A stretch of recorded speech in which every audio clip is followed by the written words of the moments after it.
So in this video, I'm going to do a tutorial that basically helps you to go all the way from Read AI to Outlook and Teams meeting and extract those notes in the different tools.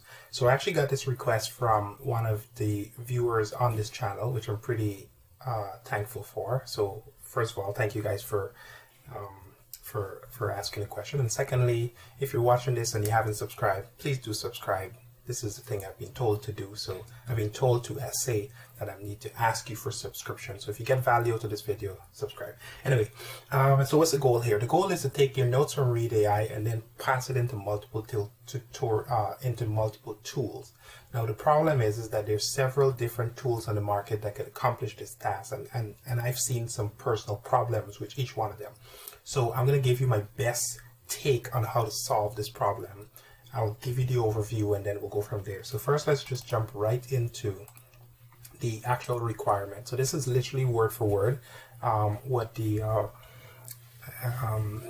user, visitor, subscriber, whoever you want to call them, sent me. So he's like, here's the information on what I'm trying to accomplish. Whenever Read AI meeting ends, I would like to following to happen. Okay, so the trigger is Read AI meeting ends. So transcript, that's straightforward. Highlight is saved to a Notion page. So he wants to go to Notion, templates, and then the meeting transcript is then saved to a note section in Outlook and his Google Calendar. So Notion, Outlook, Google Calendar, and Teams. So he wants to send the notes to multiple different locations. That's kind of the problem. So let's just whiteboard this first so we can go into it, and then we'll kind of talk about how to solve this problem. So this is a really interesting one, and I don't know if I'll be able to do it in one video, partially because it might just get a little bit too complex and a little bit too long. But this video, what I want to do is I want to give you sort of like the tools and the direction, the overview, and how to solve the problem, and then we'll dive into the details. So first of all, we got Read AI, right? Okay, and the trigger will be meeting end. Okay, so whenever that meeting ends, it's going to fire this our webhook. And if you don't know anything about webhook, go watch my previous video. I got a video on this channel that kind of really dissect what a webhook is.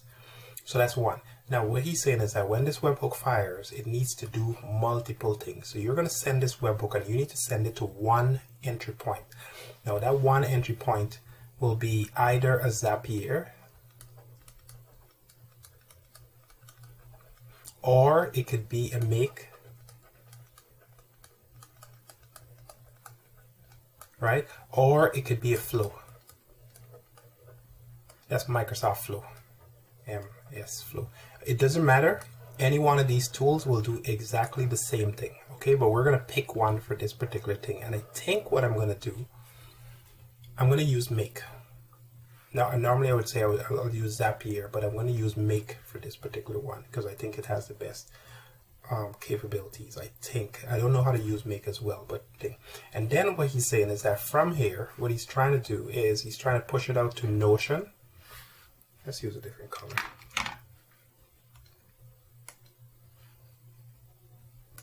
So he's trying to push it out to Notion, right? He's trying to push it out to Outlook. Okay, right? And then he's trying to push it out to Google Calendar. This one might be a little more tough.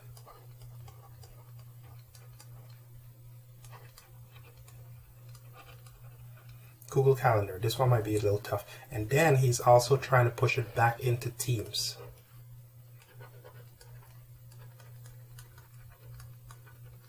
Okay, so here's how I would approach this problem. Here's how I would approach this problem, because there's a couple fundamental challenges here. Here is what how I would describe the problem. There's kind of two buckets. Let's call this bucket number one and bucket number two. Okay, I'm going to say there's the startup, right? And then there's Microsoft.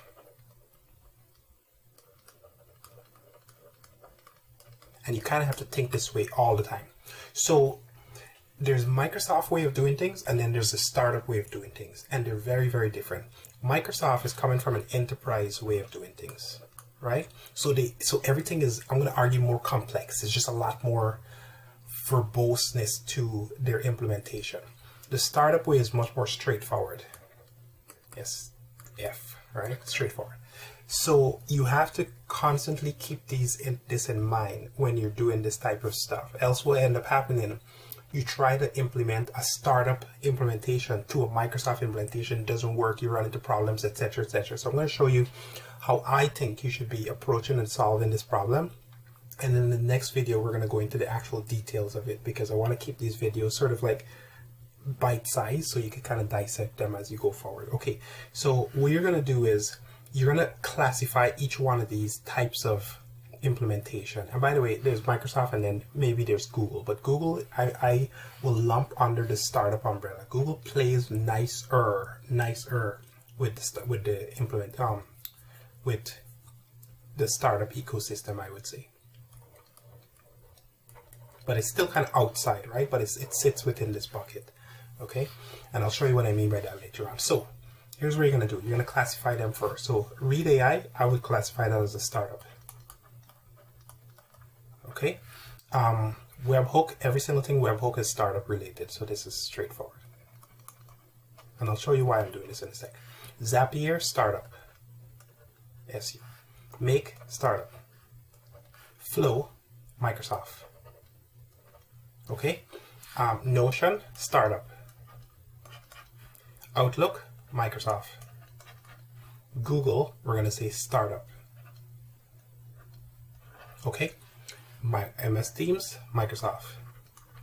Okay?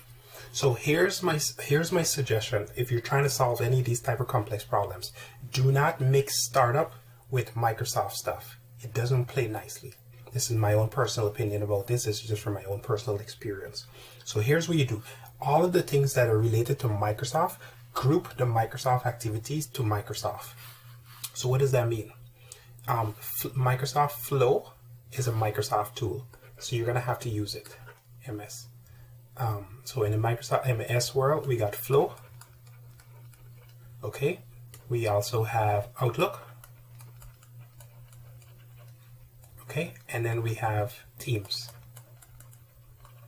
Okay, and we have Microsoft Flow. So that's one. Every single thing else you're going to group into the startup ecosystem. And the reason for doing this is because you're going to have to set up multiple different tools and then chain them together. So let me explain a little bit more on the details. Now that you just keep these two groupings in mind, because they're going to become very, very important. So let's do a new thing, and here's what you're going to do. You're going to group tools that are like-minded together. So Read AI,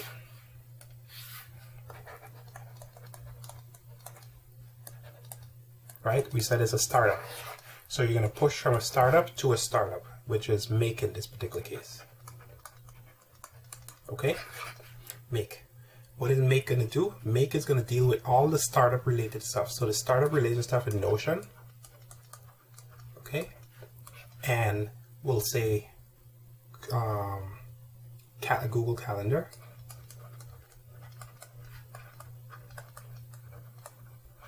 And I forgot what was the other one. Was it just two? Notion, Google Calendar. Yes, okay. Notion and Google Calendar, right? And then what you're going to do is you're going to push the same event. You're just going to push the same event to a flow. Okay? And then on the flow side, you're going to push to Outlook.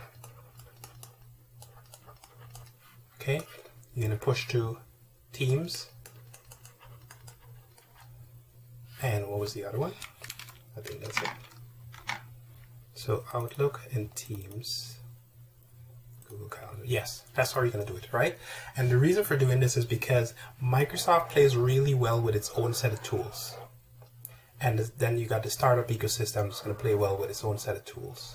Don't try to mix them. I've tried this before and it causes a lot of pain. It can work, just to be clear. If you spend enough time with it, it can work. I just find it much easier to do it this way.